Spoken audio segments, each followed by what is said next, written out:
Hello. Make sure I'm centered here. So, it's been a big week. Stuff going on. A lot of stuff going on. Really nothing that relates to this channel. So, anywho, I do want to say though, I recently became an uncle again to a boy, nephew. His name is Thomas Neil Robertson. But my question is, Guy, why couldn't you have a last name that starts with a T? How cool would that be? The initials TNT, man. Yeah, it's my little nephew. I nicknamed him Quarterstick. Yeah, awesome. Should have thought of that, man. Should have thought this more clearly, thoroughly. No, man. So anyway, speaking of which, it's a boy. So traditionally, the father passes out cigars. Where's mine? There, I'll take a jar of that salsa. Hint, hint. You know, I mean, either way, I'm good. Yeah. So, anywho, I do have plans. Again, like I said, right now I'm a little tight on cash. More money going out than in, type of thing. But I do have raw materials. Once I get back into Rapids, I got a water pump I gotta get fixed on my truck before I can make a trip like that. I got a few things. I got this chest plate. I don't have it here. I can show you. Yeah, I can show you. It's a really cool design. That's going on there. I'm really not doing anything that I don't have to really order anything for that one. I had another piece I'm going to be working on. I can kind of do some of it. The only thing I need is like cow blood, you know. You'll see. You know, cow blood. What does he need cow blood for? It's going to be cool. It's going to be awesome. It really will. I got to finish up that gorget. That'll be the I can keep hoping to get back to. Yeah, anywho, yeah. That will be done hopefully before 2030. Yeah. A couple things in the works here. If everything goes as planned, I will definitely be able to get all that's done. It will be there won't be as many of these banter videos, as many these videos where I sit here and talk and do nothing and show you nothing. Well, actually, no, it's not true. I can show you a phone. Yeah. Bottle of shampoo. Yeah. Ooh, I made this. This is really cool. Yeah. Cigarette. Rolled it myself. Yeah, I'm awesome. Anywho, enough of that bullshit.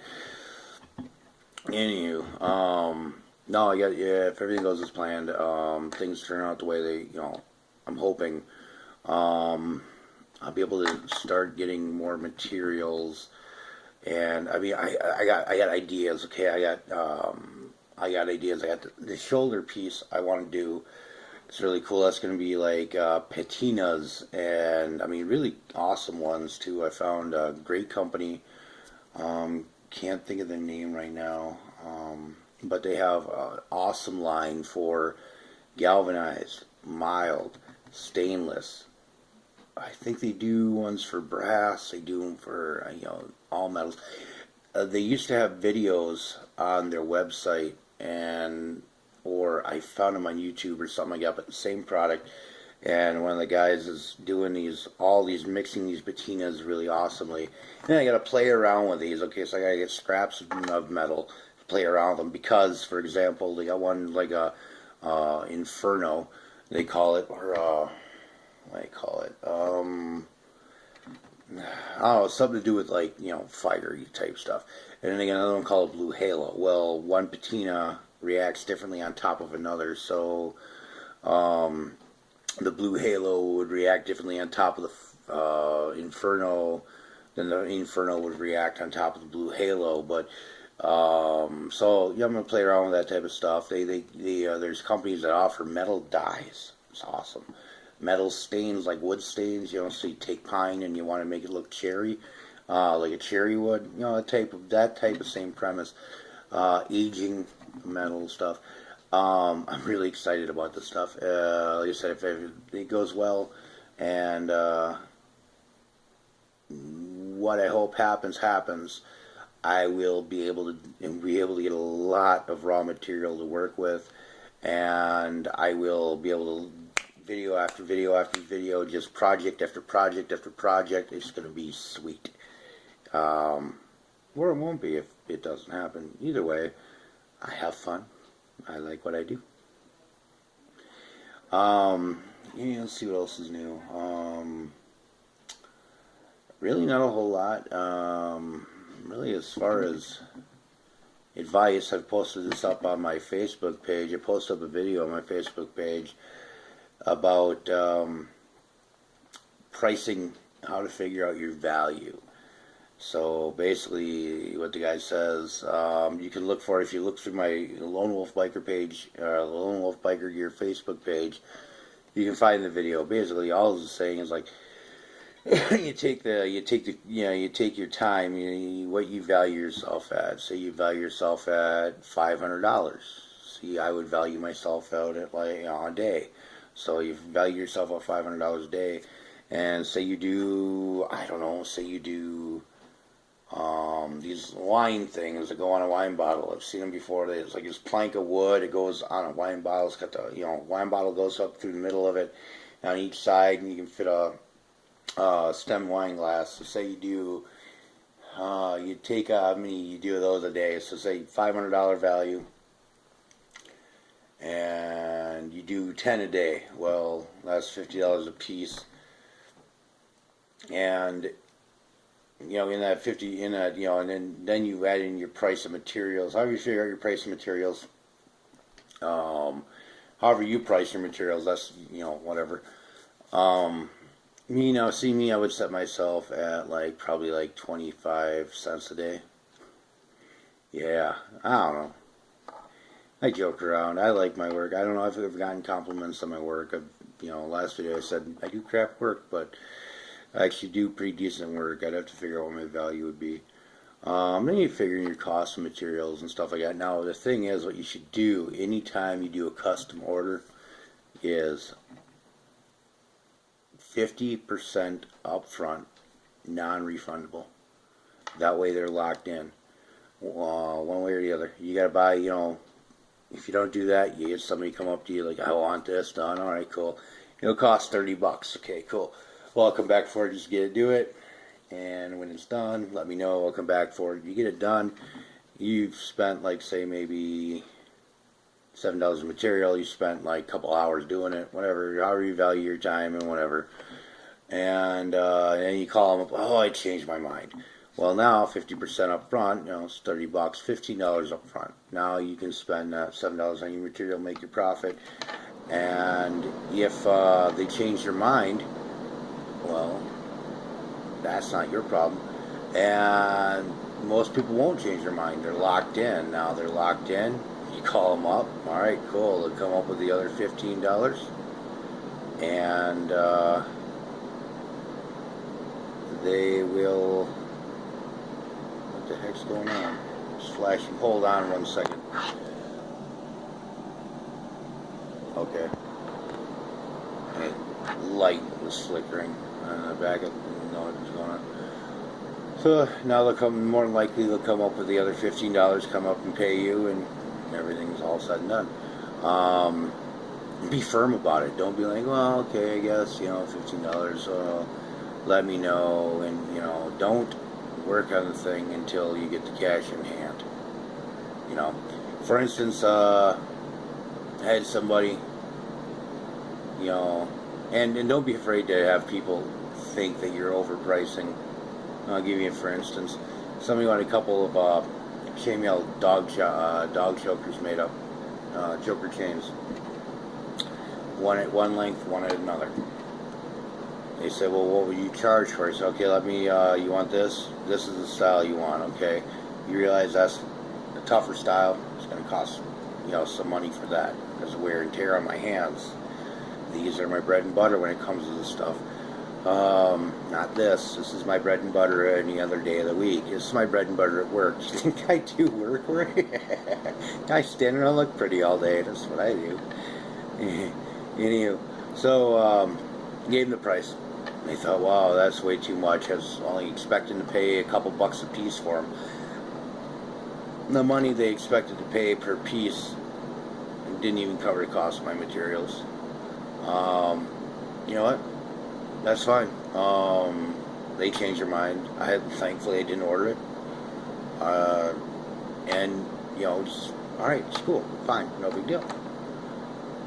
That's how it happens. It's how it goes. A lot of people are going to change their mind. A lot of people want custom work done, and later they're going to change their mind. Unless you have a price up front off, say it's something you normally do, and you have it all figured out in your head because this is what you've done, and you already priced it off. If I made this, whatever.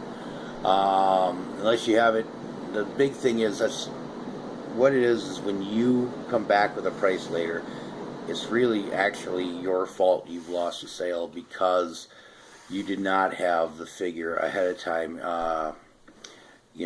They're, I mean, harsh to say, but it really is your fault that you lost the sale. It is. 9 times out of 10 people will change their mind. That's how it is. If you don't have the price up front, no, this can cost $20. I'll need $10 up front. If the longer you wait to get back to them, the longer it takes for them to rethink it and decide I don't really want or need this. If you can give them a price right away, chances are they're going to buy right away. They're going to pay you up front if they got the cash. So when you take a couple weeks, get your prices and everything all together, by that time they've already decided no, I don't want to. 9 times out of 10 they decide, nah, I've changed my mind. So suck it up. That's what you gotta deal with. Really got nothing else to say right now.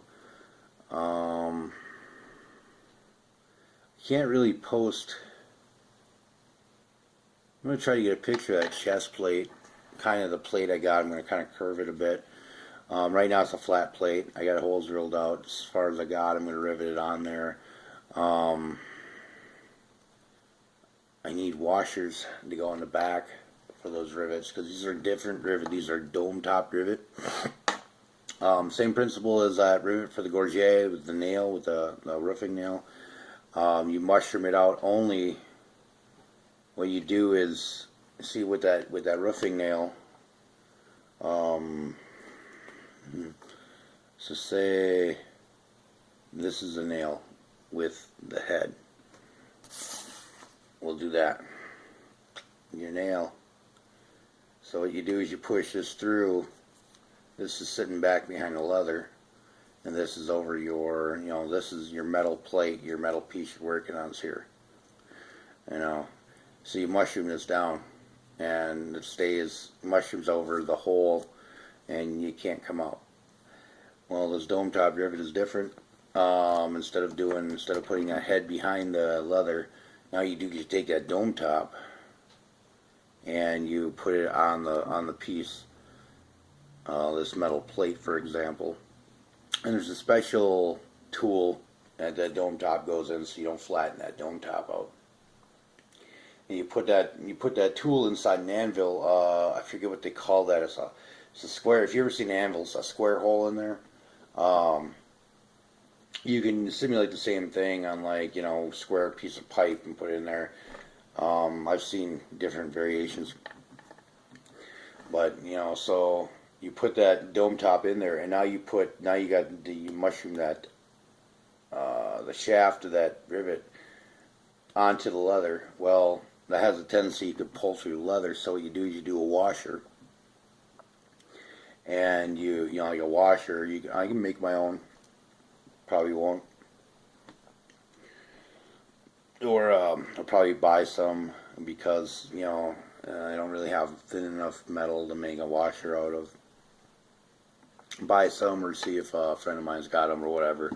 You put this washer over, so when you mushroom it over, the washer, it'll stay much like with that, you know, the what I explained.